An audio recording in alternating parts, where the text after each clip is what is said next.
Sí, doctor, sí, sí, sí. Bien, ese es un caso muy interesante y bueno, nos va a servir un poquito para los objetivos de la práctica, pero algo más en cuanto a razonamiento. ¿Ya? Bien, vamos a describir la enfermedad, el tiempo, los datos epidemiológicos.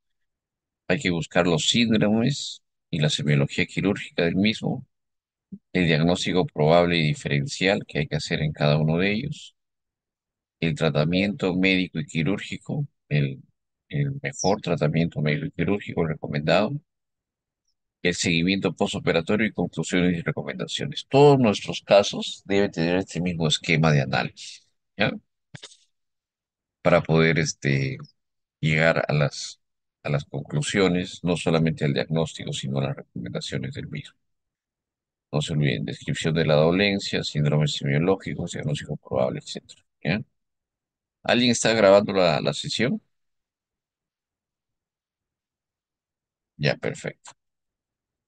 Entonces, esta es una paciente de 31 años con antecedente médico de tuberculosis intestinal y alergia a antibióticos. No refiere qué antibiótico. El 2005 se le hizo una colestectomía abierta en Lambayeque, probablemente por un cuadro vesicular crónico, ¿no? Ese mismo año se le hace una biopsia de ganglio axilar por un tumor mamario. Eso fue hecho en Cajamarca. 6 años después se le hace una resección de tumor y ganglios linfáticos por un tumor mamario, pero la anatomía patológica nos indica que es un fibroadenoma de mama. Eso fue en Trujillo.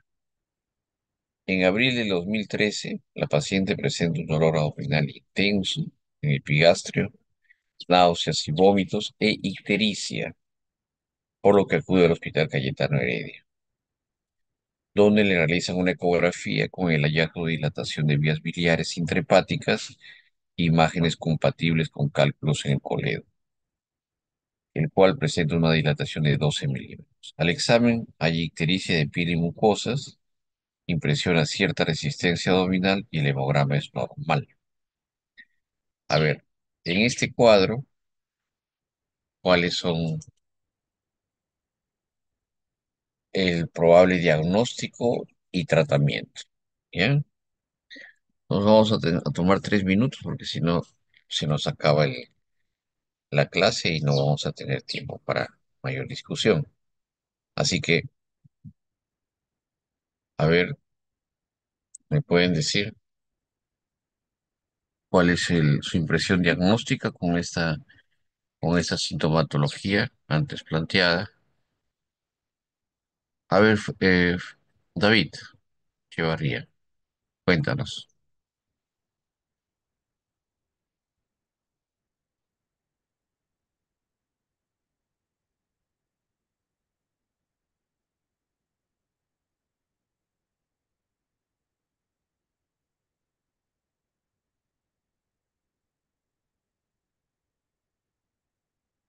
Abdomen agudo. Ya. Y el diagnóstico etiológico, a ver, Ángel Flores,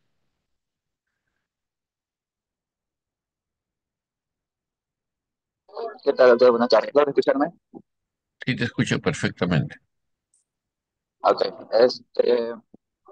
Bueno, el caso se trata básicamente de una colonitis, probablemente sea eh, una piedra pues, en el coledo, que no es el caso más frecuente de la colitis. ¿Una qué? ¿Pielonefritis? No, no, no, no, una piedra en el coledo. No, pero eso me puede decir pues el trabajador de construcción civil, ¿no? Una piedra en el coledo, pero de repente tú me puedes decir un diagnóstico más científico, ¿no?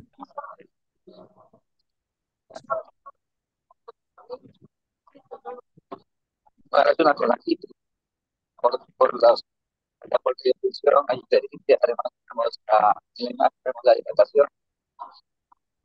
¿Qué te faltaría para tener la tríada de Charcot?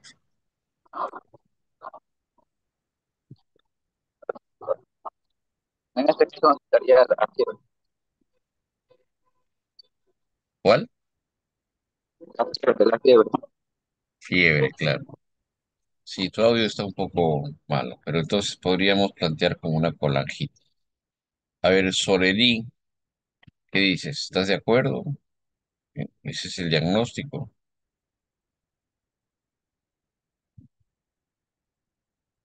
Mm, Sí, doctor. Presenta dolor en el hipocondrio también. eh, Ya, ¿y cuál será el tratamiento, Sorelí?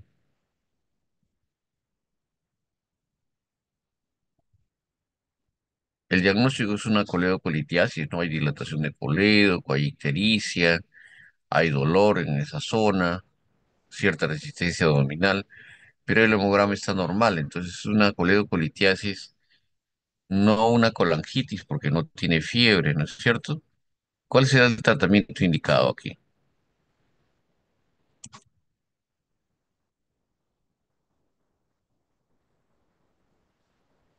Diagnóstico y tratamiento, ¿eh? Bien.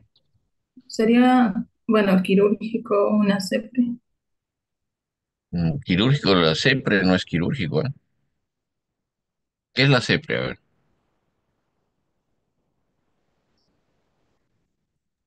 La CEPRA es una colangiopancreatografía retrógrada endoscópica. Sirve para la ¿y extracción dónde, de cálculos. y dónde está la cirugía ahí?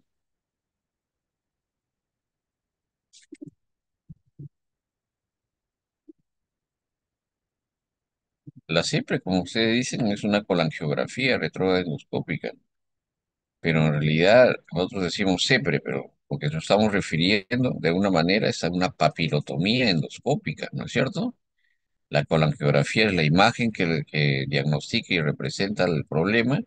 Y finalmente lo que se tiene que hacer, si es terapéutica, esta intervención endoscópica a través de la papila, la extracción de cálculos. Entonces, totalmente distinto, no es un procedimiento endoscópico, no es un procedimiento quirúrgico. Bien, entonces, pero eso es la indicación, ¿no es cierto? La paciente se deriva a cirugía y posteriormente a gastroenterología, donde le programan para una CEPRE, más papilotomía. El 2013 encuentran una estenosis del colédoco, le realizan tres procedimientos endoscópicos, los cuales son frustros, y finalmente colocan un stent, ¿no? El stent biliar y drenaje biliar externo realmente se hace pues colocando un stent metálico o de teflón autoexpandible y a través de la papila que ya ha sido trabajada con una papilotomía, ¿no? Eso lo hacen en el Hospital Cayetano Heredia, ¿no? Por una colangitis, ¿no? ¿Qué sucede? Que esta coledocolitiasis al no ser resuelta y empieza a dar signos de colangitis, como cuáles, como la fiebre, como el trastorno del sensorio, como la hipotensión, ¿no? Vira el hemograma, la PCR se eleva y el grado de ictericia también es mayor. Pero como ella tenía este problema, ¿no? De cálculos en el colédoco, nosotros podríamos decir si es una coledocolitiasis primaria o secundaria, considerando que la paciente tiene 31 años y ya ha sido operada de la vesícula el 2005, ya estamos en 2013. ¿Qué será? ¿Una coledocolitiasis primaria o secundaria? A ver, alguno de ustedes.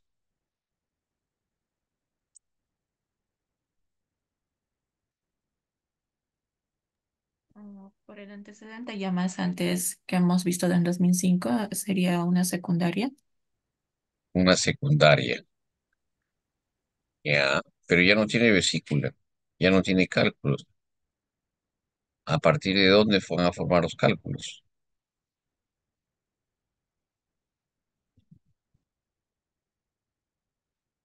¿O ha pasado y el Ah, 2005 sí, no nos pues hemos dado cuenta y el no, 2013 recién? puede que en el 2005 tenía una litiasis y luego ha migrado. Y entonces, como ha migrado, Pero si en Tal, 2005 ya le hemos sacado la vesícula con los cálculos, entonces serías una primaria. ¿sería qué? ¿Primaria o secundaria la formación de cálculos en el coledo? Estaríamos frente a un caso de alguna... ¿Cuál? Sí, doctor, estaríamos frente a un caso de una patología primaria en este caso. Una patología primaria, ¿no es cierto? Es una bilis litogénica, ¿no? ¿Por qué se transforma la bilis litogénica? A ver, cuéntanos. En este caso podría ser de repente por el aumento del colesterol. Entonces podría, ¿Aumento del colesterol de dónde? eh, ¿Sanguíneo? más que todo de la dieta, y como ya no tiene vesícula, entonces este aumento podría ¿De la dieta? No, esa no es la explicación. Hay un trastorno metabólico, sí, donde hay una disrupción y un cambio en el equilibrio que hay entre el colesterol, las sales biliares, ¿no? Pero eso no quiere decir que porque ha comido más grasas, ¿no? Se ha acumulado el colesterol y se ha acumulado en en la vesícula. Eso no es cierto, ¿no? Generalmente lo que se da es un trastorno metabólico, pero no está relacionado con el colesterol sanguíneo. El colesterol, estamos hablando del colesterol biliar, que es totalmente diferente, ¿ya? Pero sí podría ser más un trastorno primario que secundario, ¿no? El primario es cuando se forman los cálculos en el colédoco y secundario es cuando migran los cálculos a partir de la litiasis de la vesícula, ¿ya?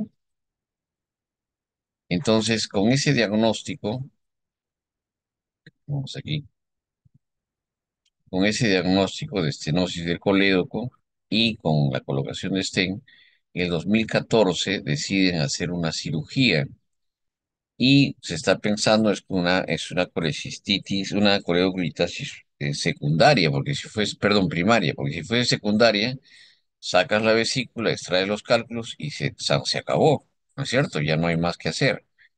En cambio, esta es una bilis litogénica. Por lo tanto, lo que plantean es una derivación biliodigestiva en Y de Rux, la cual hace enviar la paroscópica el 2014, el año siguiente. Tuvieron ciertos problemas en esta operación y hace una relaparoscopía más rafiaduodenal.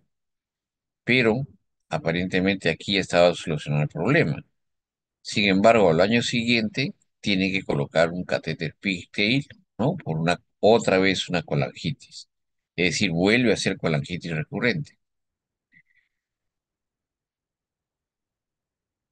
Bien, entonces el diagnóstico, concluyendo la primera parte, es de una coledocolitiasis primaria y la paciente tenía pues una colecistitis, una colangitis que es a partir de una coledocolitiasis recurrente, ¿no? Que pese a la cirugía, a la CEPRE, frustras, a las cirugías y todo esto con la papilotomía endoscópica y con las cirugías no se ha podido resolver. Entonces termina con un cuadro de colangitis, ¿no? La cirugía ha sido biliodigestiva, pero igual siguen formando cálculos. Bien, esa es la primera parte de la patología. Ese es el segundo correlato de la misma paciente, por supuesto. La paciente regresa a su localidad, a Cajamarca, Cotero, donde le realizan, ella es fisioterapista, y todo estaba yendo relativamente bien. Sin embargo, por la tarde, un fin de semana, presenta dolor cólico intenso, con vómitos biliosos, acude al hospital con distensión abdominal, ausencia de ruidos giroaéreos, desvanecimiento e hipotensión. En la radiografía encuentran dilatación de asas intestinales y la ecografía no indica dilatación de vías biliares ni líquido libre en cavidad. En muy mal estado se transfiere a Chiclayo. Recuerden que ella tiene una derivación biliodigestiva. Y la reciben a la paciente, una paciente tóxica, febril, ¿no? En muy mal estado, con distensión abdominal y de difícil valorar el mal estado, porque obviamente la paciente ya estaba con trastorno sensorio.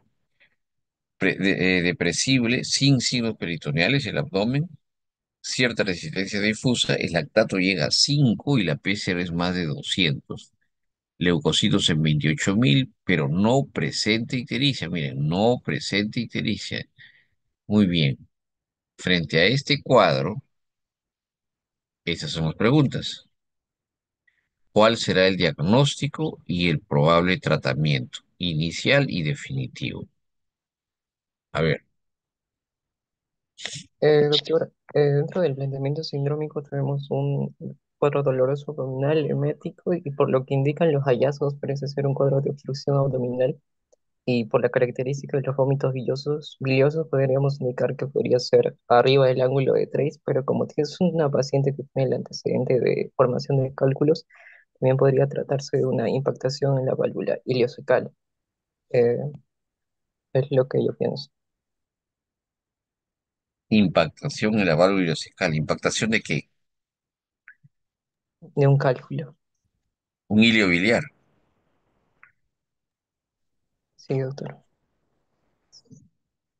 El hilio biliar es cuando hay un cálculo sumamente grande, mayor de 2 centímetros, 2,5 o hasta 3 centímetros, que migra y impacta. ¿Y de dónde salió ese cálculo? Si ya no tenía vesícula y así el coledo que estaba abierto. Es la pregunta. Esa es la pregunta, sí, esa es la pregunta.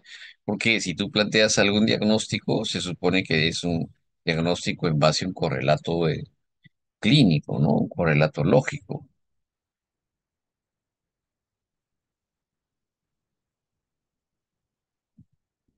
Es la misma paciente, por eso les digo y les vuelvo a repetir, es la misma paciente, ya no tiene vesícula, se ha drenado la vía biliar, se le ha hecho una derivación biliodigestiva, ¿no? En Rux y actualmente no presenta dilatación de vías biliares, sin embargo hay distensión abdominal, ausencia de ruidos tiroideos y está tóxica y de manera muy grave, está inconsciente, el lactato en 5, PCR en 200, leucocitos 28.000. Ahí dice nuevamente, no presenta ictericia. ¿Cuál será el diagnóstico entonces?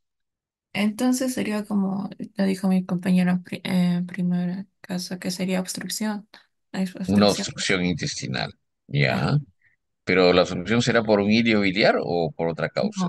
no por un hilio biliar, ya que no tenemos ya. Así es. ¿Y cuál es la causa más frecuente de obstrucción intestinal?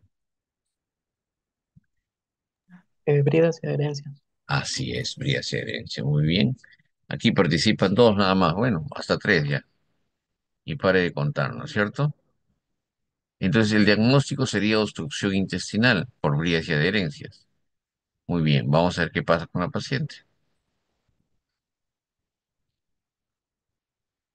Ella tenía y ingresa pues muy grave, ¿no? Ingresa a sala de operaciones con el diagnóstico de obstrucción intestinal por vía de adherencia. Sin embargo, se le somete a una resección intestinal masiva con ileostomía terminal por necrosis intestinal. Se forma una especie de hernia de Petersen. La hernia de Petersen está descrita básicamente en cuadros de cirugía de obesidad, lo cual deja una brecha mesentérica más o menos grande y por ahí se meten los intestinos y se necrosan. Aquí ha sucedido algo similar. Sin embargo, la Y de Rux ha sido hecha no por una derivación eh, intestinal tratando de que el paciente baje de peso, sino hecho una Y de Rux para que se drene la vía biliar. Sin embargo, con ácido laparoscópica, muy pocas veces pues, se hace un cierre de esta brecha, ¿no? Con sutura.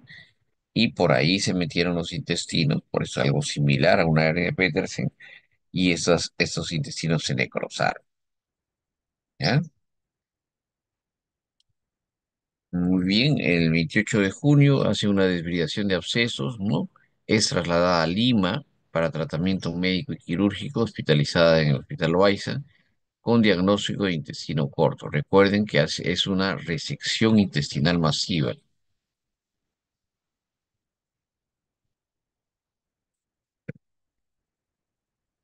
Es una resección intestinal masiva, ¿no? Entonces ya tenía poco intestino.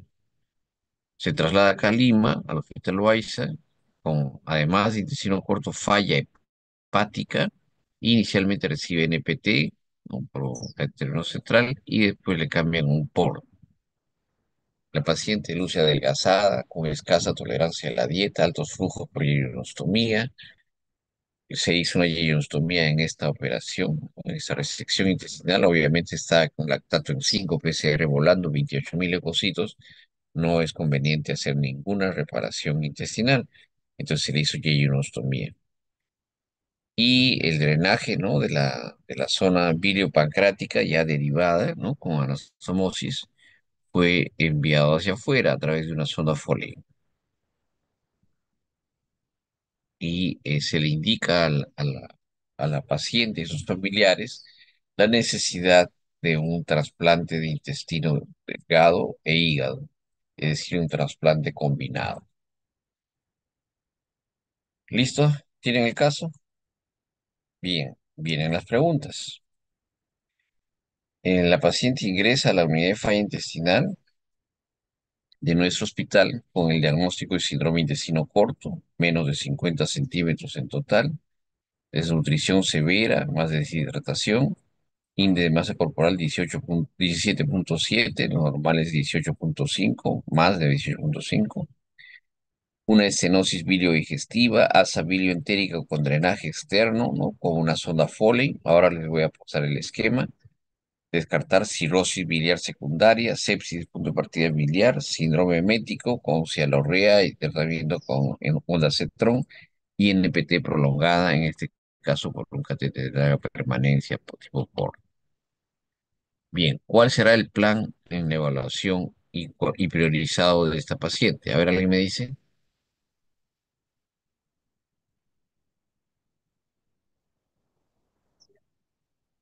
¿No?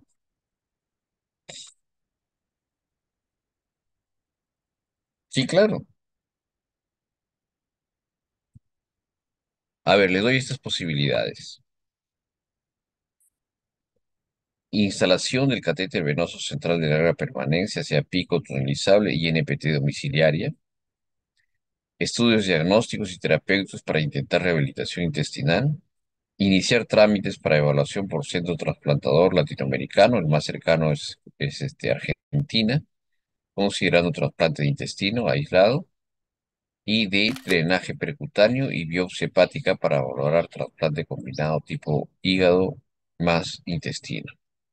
¿Cuál de las alternativas se escoge como plan? A ver, alguno de ustedes y por qué.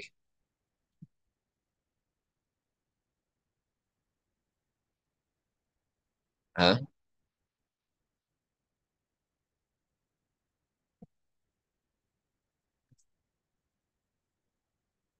Bueno, entonces preguntaremos. Erika Quispe, Sí,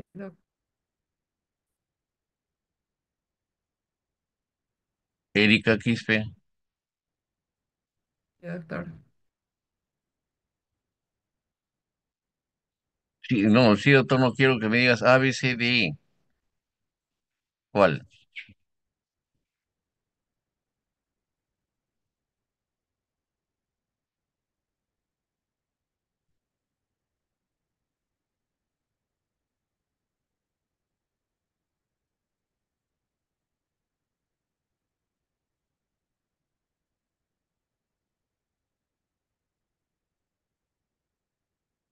Nada.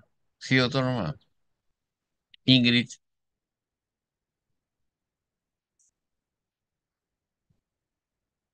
Sí, doctor. ¿cuál de las posibilidades te parece mejor Mm, plan en esta paciente? ve- ¿Mm? déjeme estoy leyendo.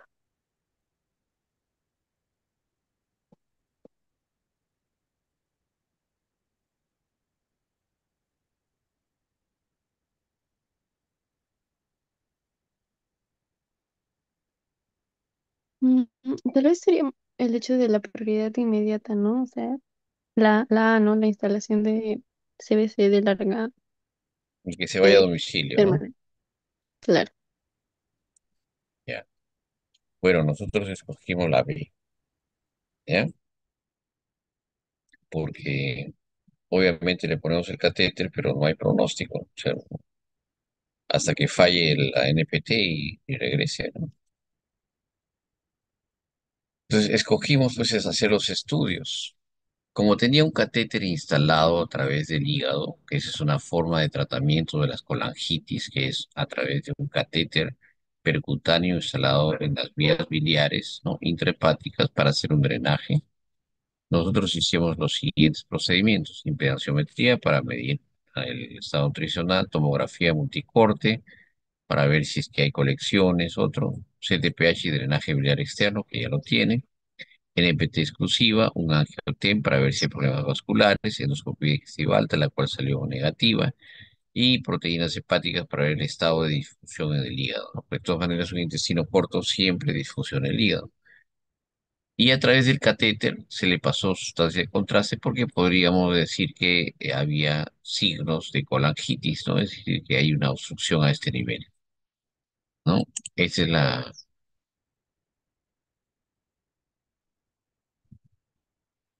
Es dinámico, mire. ¿Y cómo es el contraste? ¿Pasa el intestino o no pasa el intestino? A ver qué me dicen. No, se queda en la parte final, si no me equivoco. Aquí se queda en la parte final. ¿Y esto que pinta aquí qué es? ¿Es Eso ya es intestino o el no? intestino.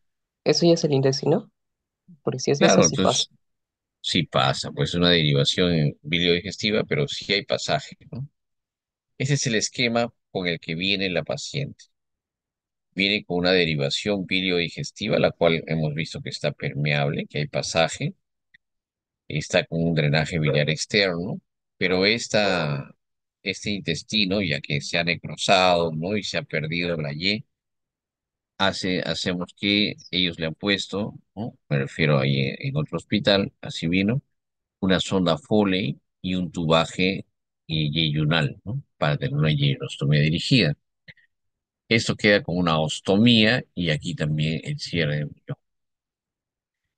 Entonces, ¿por qué? Porque se encuentran múltiples adherencias, una longitud intestinal, miren, de 45 centímetros desde acá, desde el ligamento de Treis, 45 centímetros hasta la ostomía, y 3 centímetros de hilio. O sea, esto que se ve exageradamente son 3 centímetros, ¿no? Hay válvula y colon. Asa bilioentérica dilatada, ¿no? De 6 milímetros, con drenaje de soda Foley de 25, con abundante contenido turbio y también barro biliar. ¿Listo? ¿Cuál es la mejor conducta quirúrgica? A ver, de ustedes, alguno de ustedes.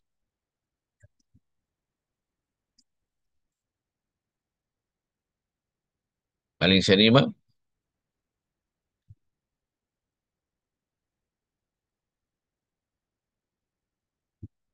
Preguntaremos entonces.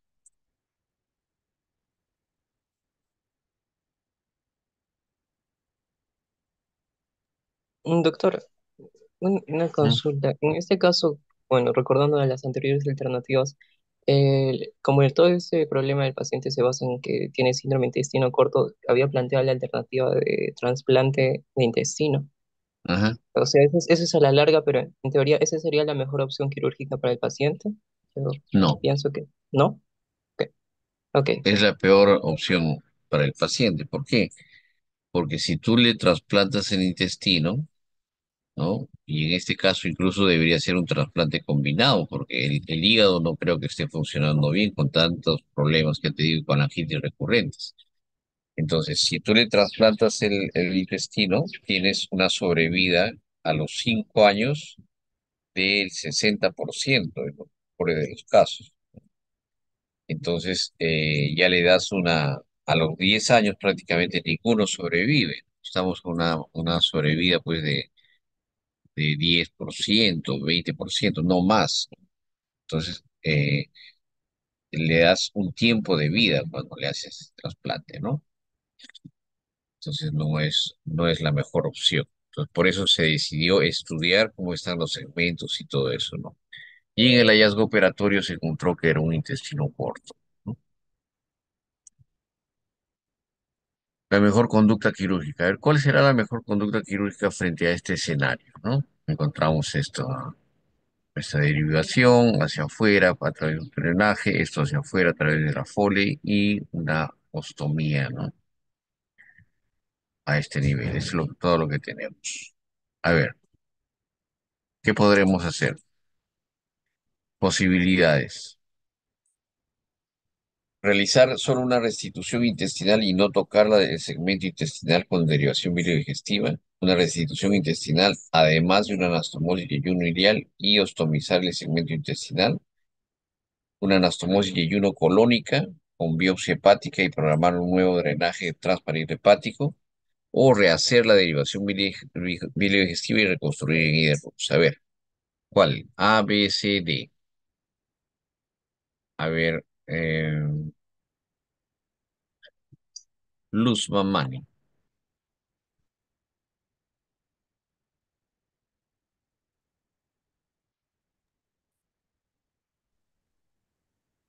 Luz, cielo, ¿estás ahí? Sí, doctor, sí estoy. Ya, entonces dime, ¿cuál de las cuatro frente a este caso, ¿no? Yo creo que sí o sí se debería hacer la restitución intestinal.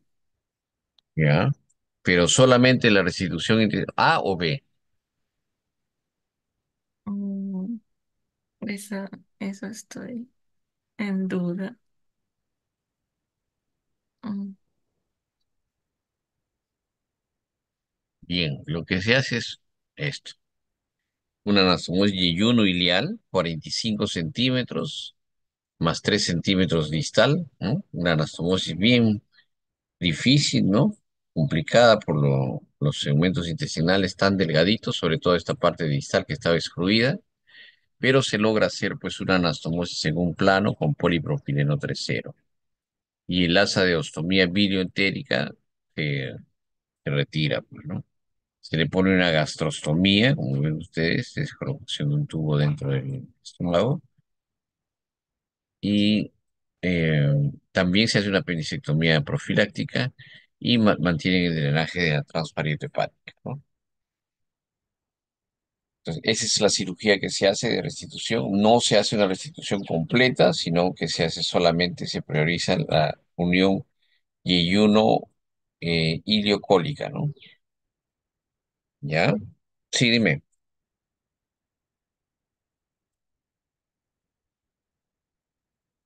Ah, ya, ya, ya. Entonces cerramos esta, ¿no? Ya, ya, ya. Nos vemos en el chat.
Escogido. Entonces se priorizó por una restitución intestinal.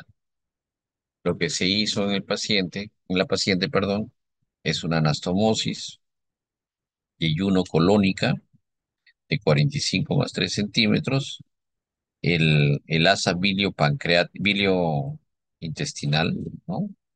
El asa que recoge la bilis, ¿no? Se exterioriza para que salga todo el contenido. se hace una gastrostomía para alimentarlo y se quita el apéndice, así como se mantiene el drenaje transparente hepático. ¿Ya? Muy bien. Vamos a ver qué sucede. Luego de esto, ¿no? Nutricionalmente se continúa con NPT, ¿no? Se da una dieta enteral polimérica y generalmente ya no utilizamos trófica ni semi-elemental. También se le puede dar una alimentación oral con dietas ricas en carbohidratos y baja en grasas, ¿no? En este caso, cuando ya hacemos la restitución, nosotros siempre, generalmente nos vamos por la letra D, ¿no? O sea, darle una alimentación vía oral. Ya no continuamos con la NPT por los riesgos que esto lleva, ¿no? Entonces aquí está, miren cómo la dieta enteral, la NPT cae, disminuye, ¿no? Y la dieta, la nutrición enteral empieza a incrementarse y de esa manera sustituye pues el aporte. Pero nos quedaba la duda, ¿no? Si va a quedar así hasta ahora o se puede unir este segmento intestinal, este de aquí, debiéramos unir esto hacia el resto de intestino, haciendo una Y pequeña. Entonces lo que hicimos es estudiar, hacer una endoscopía por este lado, para ver cómo está la permeabilidad de la derivación biliodigestiva. Y eso es lo que les voy a mostrar.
Entonces, como ustedes escucharon al gastroenterólogo, el doctor Paredes, la derivación biliodigestiva está permeable, ¿no?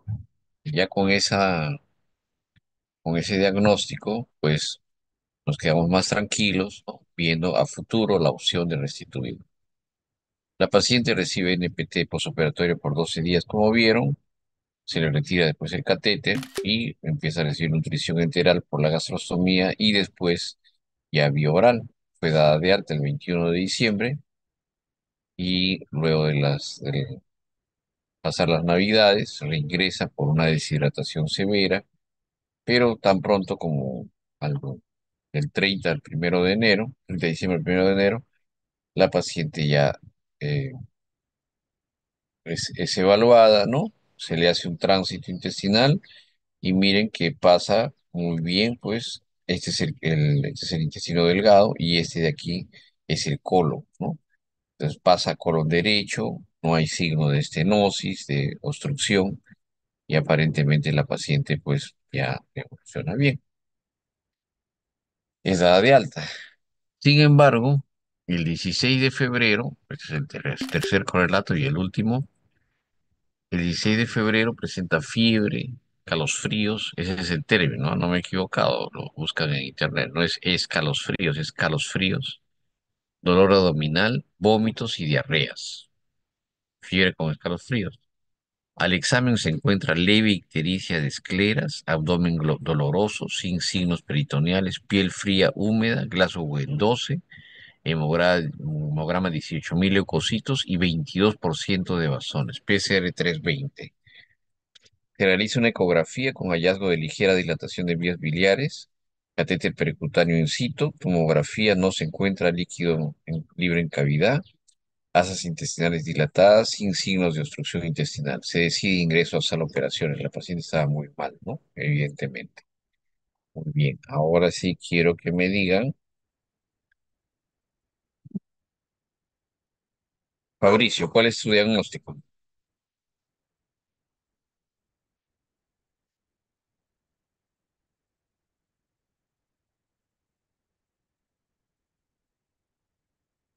Fabricio.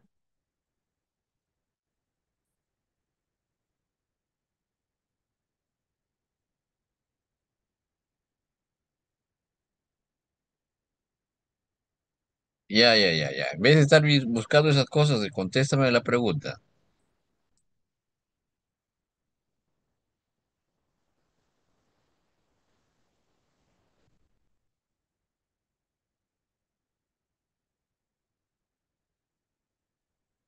No quiero tu interpretación. ¿Qué vas a hacer con y cuál es tu diagnóstico?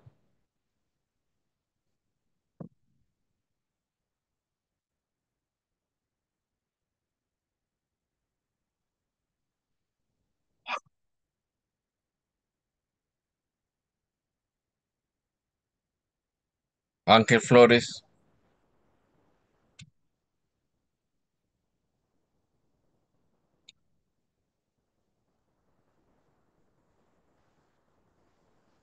Doctor, ¿puedo participar yo?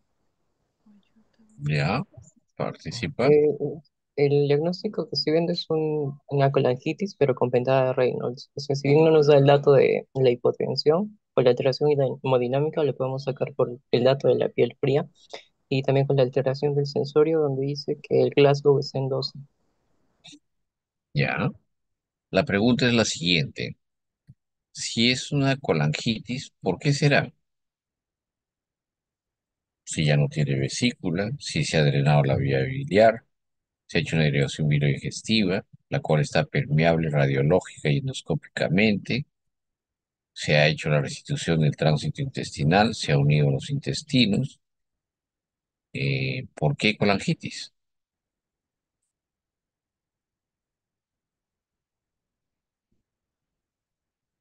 Aquí ya necesito juicio clínico, ya no necesito que me digan se escribe bien, se escribe mal. ¿Ya? Luz, Luz Mamani, a ver. Mm, Bueno, sí, también estaba de acuerdo que es una colangitis. Ya, muy bien. Estamos todos de Pero acuerdo. sí, ¿Por qué? ¿Por qué es una colangitis? ¿Cuál es la fisiopatología en este caso? ¿Por qué se está obstruyendo la vía biliar?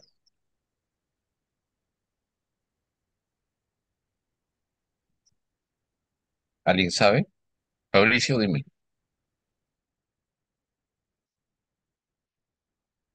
¿Qué catéter? Infección de catéter que te lleva a colangitis. Para que haya colangitis tiene que haber cierto grado de obstrucción. Y en este caso el catéter está permeable y por eso se le dejó también. Ahí se mira, catéter percutáneo in situ, o sea, está funcionando y está en su lugar, no se ha obstruido, no se ha desplazado, nada. ¿Qué otra posibilidad de obstrucción de la vía biliar? Doctor, Podría ser disculpe. una alteración en la desviación, eh, en la derivación hepatobiliar, digo, intestino biliar que le han realizado. ¿Una qué? Una alteración en esa desviación que le hicieron Una conectando. alteración. A ver, ¿cómo así? Podría ser otra vez una estenosis, podría. Pero mira, hemos visto esto, ¿sí? Aquí, ¿lo ven o no? ¿Sí? Esto de aquí. Por aquí hemos entrado y hemos visto esto, que está permeable. Entonces, ¿dónde está la alteración?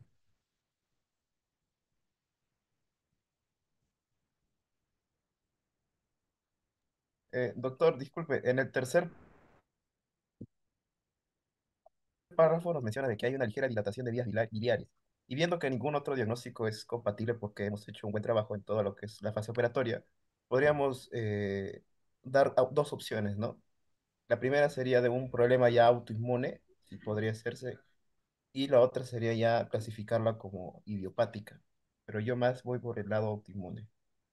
Colangitis idiopática y colangitis esclerosante autoinmune, ¿no? Ya. Sí, dos opciones. Diagnósticos sofisticados, pero ninguno de ellos es cierto. Vamos a ver qué es lo que ha sucedido. ¿Qué le harían? Encontramos sí realmente una colangitis. Se hace y en el hallazgo operatorio, aquí está, ¿no? Una colangitis supurada con obstrucción de la derivación biliodigestiva por barro biliar.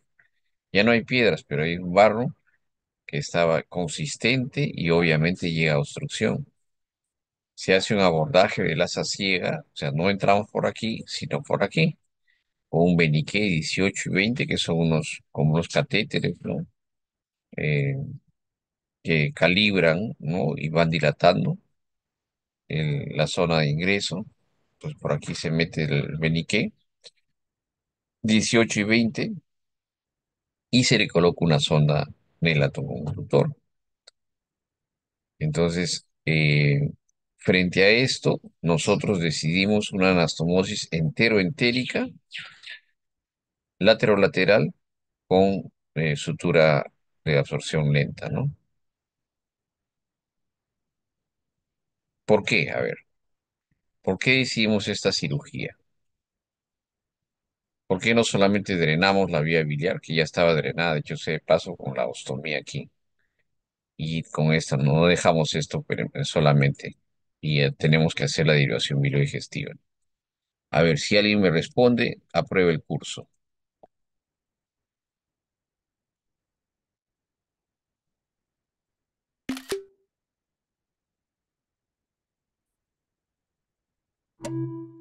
¿Alguien? Es para priorizar lo que es el tránsito biliar en el intestino. No, no. No. Otro.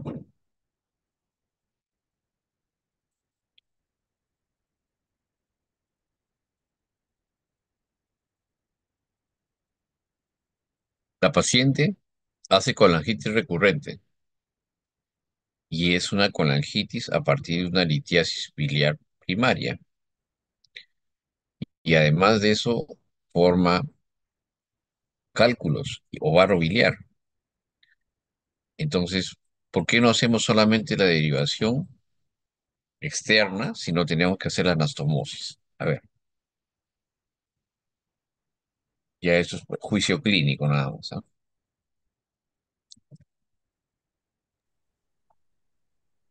Para que más adelante no se pueda, no repita de nuevo el caso. ¿Y qué te garantiza que no repita nuevamente el caso? La cirugía que estamos haciendo a nuestro... No, pero esa no es la respuesta, güey. O O sea, sea, hacemos la cirugía para que no repita el caso. ¿Qué te garantiza que no repita el caso? Que hacemos la cirugía. O sea,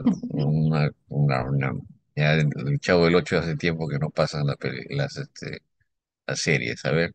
o sea, si nosotros dejamos, cabe la posibilidad que la paciente de nuevo vaya a tener una ¿Por colangitis qué de nuevo puede hacer colangitis?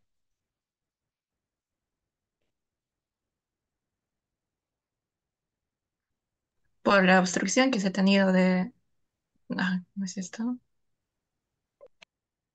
Claro, aquí hace barro biliar, pero ¿por qué la paciente está haciendo barro biliar? ¿Por qué persiste una bilis litogénica? ¿Por qué hace colangitis recurrentes? ¿Cuál es el problema aquí?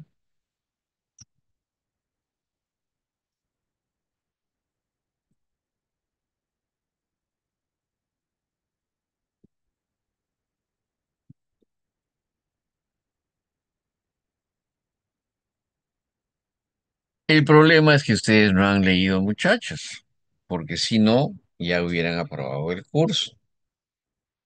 Cuando la bilis sale por aquí, normalmente, obviamente, sale la bilis al duodeno, todo el duodeno, pasa a ilio terminal y ahí se absorbe, ¿no es cierto? Y establece ¿qué? Una circulación enterohepática. Por aquí absorbe, va por la porta y otra vez se concentra la bilis, forma ácidos biliares, sales biliares, secreta, se absorbe y así, ¿cierto? Ese circuito, que es la circulación enterohepática, en esta paciente, en estas condiciones, en esta anatomía, está roto. ¿Por qué? Porque las sales biliares que se forman se pierden y la absorción, ¿no? Llega aquí y se vuelve a perder. Por lo tanto, hay un déficit de sales biliares y la bilis se vuelve litogénica, una bilis formadora de cálculos. Primero barro y después cálculos. Y el barro, pues se hace una concreción aquí y se va a obstruir, ¿no? Entonces, la cirugía de reconstrucción de este tipo, ¿no? Lo que va a hacer es restablecer la circulación enterohepática. Secreción biliar por aquí, pasa al intestino, ilio terminal, se absorbe por vena, llega a la vena porta, obviamente la mesentérica, vena porta, ¿no? Y llega nuevamente a la circulación hepática, se metaboliza, secreta y listo, ¿no? Y de esa manera ese flujo enterohepático va haciendo que ya no haya déficit de sales biliares y no se forme bilis litogénica. ¿Está bien? ¿Se entendió o no se entendió? Sí, sí, sí, doctor, ahora sí. Sí, Más o menos, sí, más o menos. más o menos. Tiene que revisar pues circulación enterohepática. Doc, A ver, doc, dime, pero dime. tengo una duda. O sea, esto es de acuerdo a que se perdió la anatomía natural de la paciente debido a varias cirugías que tuvo, con esa necrosis que tuvo de asas, pero antes de eso la paciente también tenía una anatomía normal y también tenía bilis litogénica, si no me equivoco. Entonces, eh, esa es mi pregunta. No, pero la anatomía ha sido normal siempre, Desde que se nos presentó la paciente en la primera lectura, pues por lo que vi, sí. pero la paciente tenía una anatomía normal, pero tenía patología. ¿Cuál era la patología que tenía en la primera Tenía lectura? coledocolitiasis. Tenía TBC antecedente. Coledocolitiasis, pues.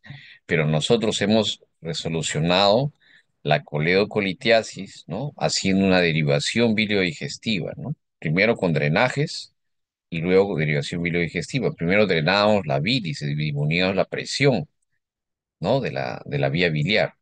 Y ese es el tratamiento inicial de emergencia que debes hacer en todo tipo de paciente que tiene esta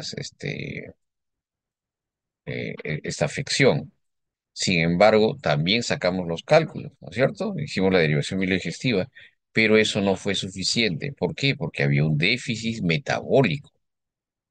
Recuerden que la paciente tenía un déficit metabólico y quedamos en que era una litiasis biliar primaria, ¿sí?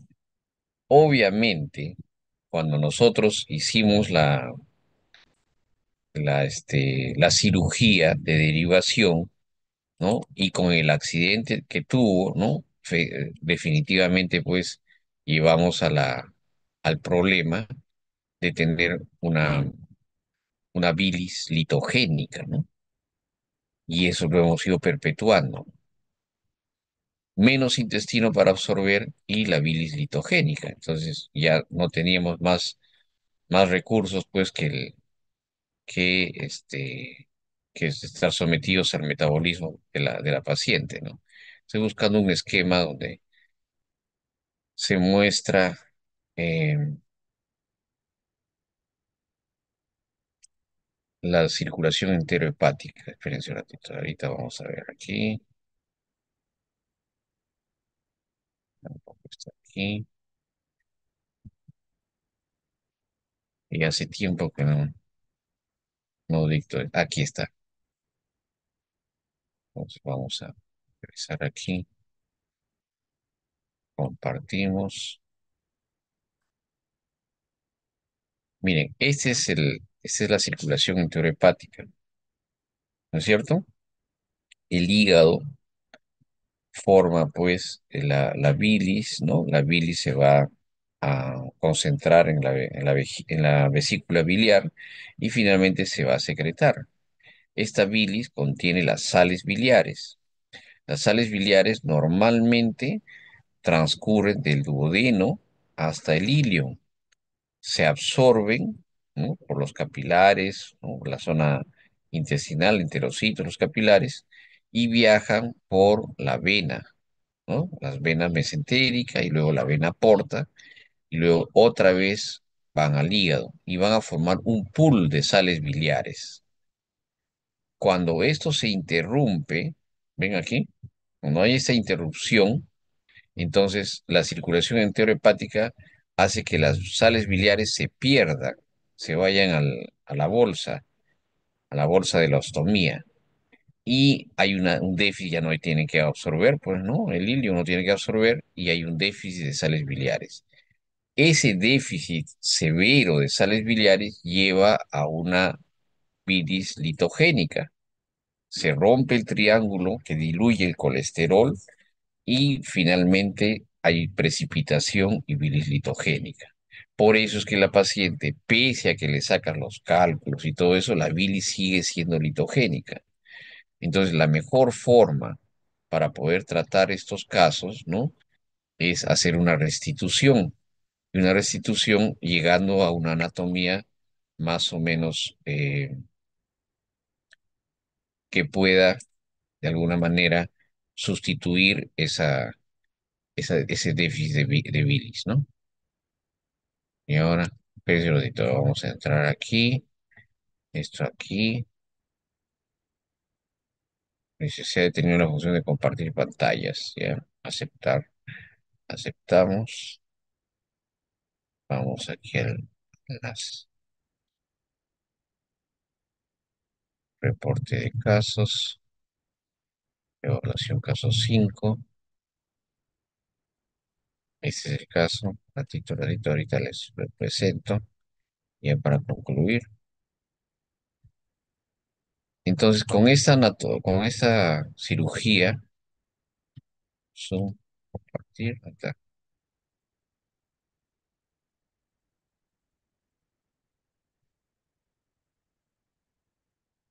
Con esta cirugía, en la pantalla, ¿cierto? Sí, doctor. Sí, sí, doctor. Con esta cirugía restablecemos la circulación enterohepática. Lo que sí es cierto, y eso dice tu compañero, dijo, que no es suficiente. Obviamente, con esto vamos a evitar en cierta medida esa bilis citogénica, pero tenemos que darle sustitutos para que le ayude, porque obviamente este ilion no es suficiente y no va a absorber la cantidad, entonces le damos pues sales biliares, bilis de buey, ¿de acuerdo? El ácido urso desoxicólico o la bilis de buey, y eso le va a dar el pool adicional para que no tenga deficiencia de de sales biliares y de esa manera ya no forme nuevamente la bilis citogénica. Después de unos días se sacó este dren, un elatón que quedó ahí, se sacó porque estaba por este muñoncito y además de lograr una disminución de la bilis citogénica, hay algo que nos hizo también hacer una anastomosis lateral y fue muy favorable para la paciente. La paciente tenía 45 centímetros unidos a 3, o sea, 48 centímetros, ¿de acuerdo? Entonces, con la anastomosis de los 20 centímetros que quedaban, que es esta asa, ¿ustedes creen que le estábamos agregando algo de intestino funcional a este intestino corto o no?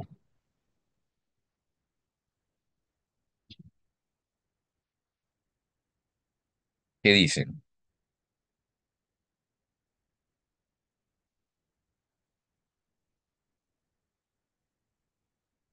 ¿Este intestino que está acá absorberá o solamente es un es para que, como un tubo para que pase hacia el otro lado, o tendrá función.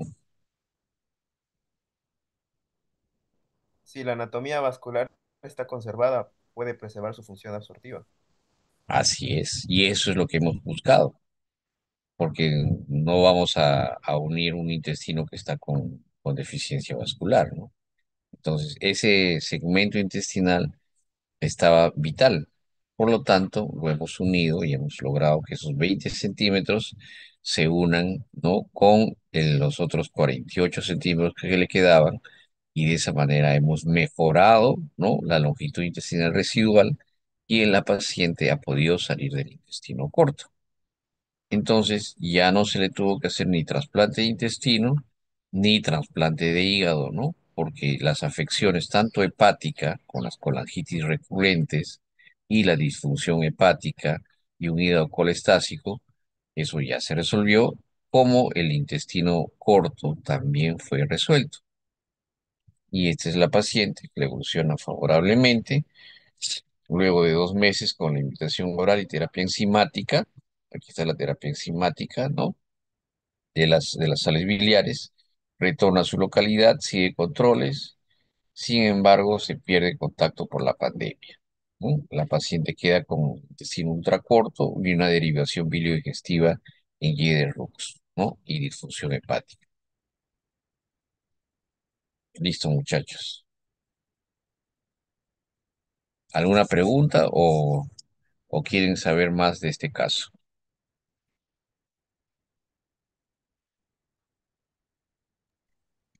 Doctora, o sea, también saber más del caso, pero también quisiera saber o que nos explique un poco en las preguntas que nos hizo en cada fragmento de las historias, más o menos cómo es o por qué se decide o cuál es la mejora en la acción dentro de las alternativas del manejo que nos ha dado para cada fase, porque para mí estaba muy difícil elegir cuál era la mejor, pero según veo con su equipo fueron yendo por una opción, después por otra opción, después por otra opción. Claro, pero el taller no es para mí, pues ustedes tienen que hacer ese análisis. Yo voy a hacer todo el análisis, eh, le, Estaba un le poco quitamos la difícil. gracia, pues. Claro, está difícil, por eso les he puesto difícil, para que ustedes puedan pensar. Bueno, les cuento más bien, como tenemos menos de 10 minutos, les cuento la resolución de este caso. Esta paciente se va, pues, después de ser tratada de la colangitis, se hace la IDRUX, etcétera, etcétera. Se decide rehabilitación intestinal, ¿no? Se le hace la restitución intestinal. Ella llegó a pesar hasta 44 kilos, mejoró ostensiblemente, llegó con 32, 31, 32 kilos. Y llegó la disfunción hepática dentro de límites normales, ya se mejoró todo. Sin embargo, así vino la paciente, ¿no? Con esa ostomía totalmente adelgazada, como ustedes ven, y así se fue, ¿no? Ya caminando, con la derivación, es el equipo que intervino, pero miren lo que pasa. La paciente, terminando la segunda ola de la pandemia, se comunica con nosotros, ¿no? Mencionando que presentaba náuseas, vómitos, malestar general y además de ello se le agregan calambres, ¿no? Con dolor intenso en pantorrillas, decaimiento general y sed incrementadas, los signos de déficit de microelementos, ¿no? De magnesio sobre todo, y zinc también. Acude al médico y ¿qué le pasó? Le diagnostica embarazo único de 18 semanas. La paciente permanece en Cutervo, en Cajamarca, no podía ser trasladada, no, estamos en época de COVID.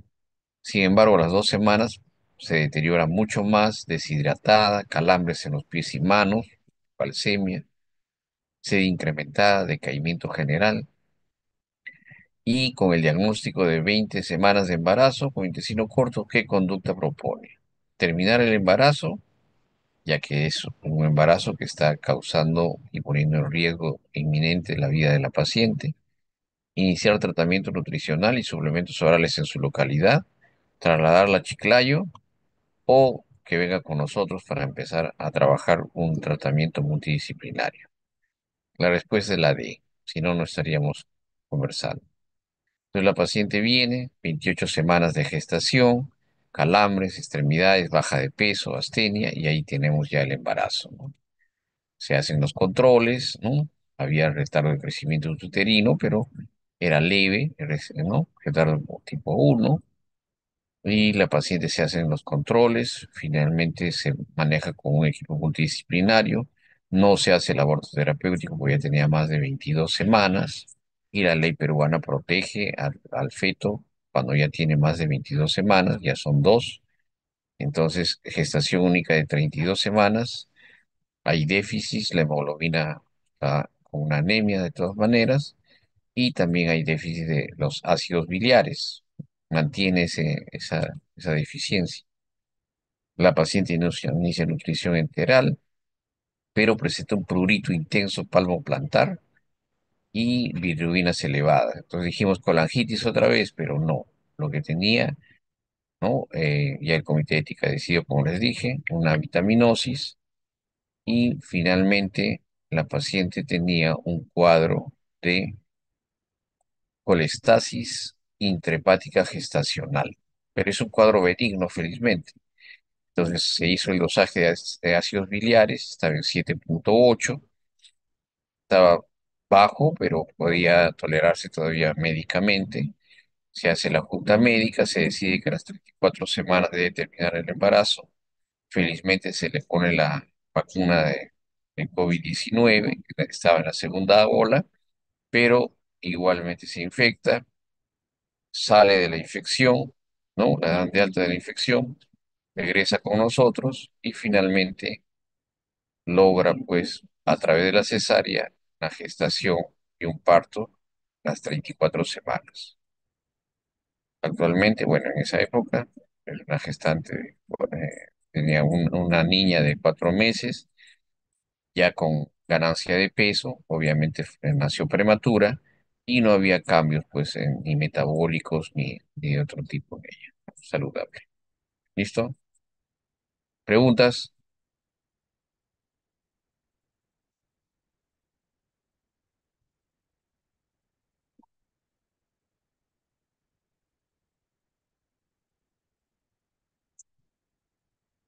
Bueno, muchachos, si no hay ninguna pregunta, entonces nos quedaremos ahí, ¿ya?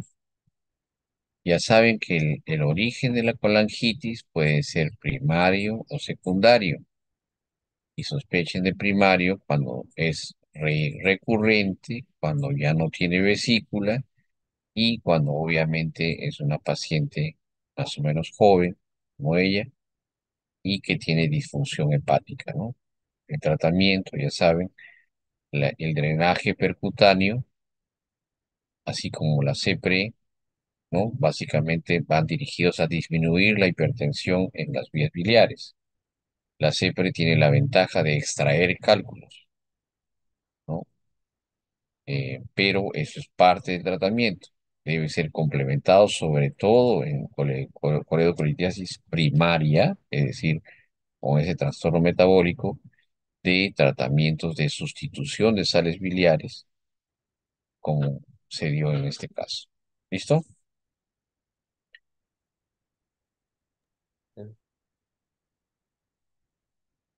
No, no, porque no está publicado todavía.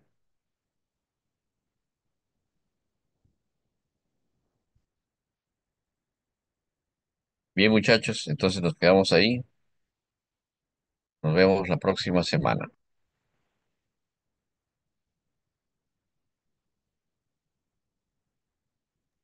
Gracias, doctor. Igualmente. Gracias, doctor.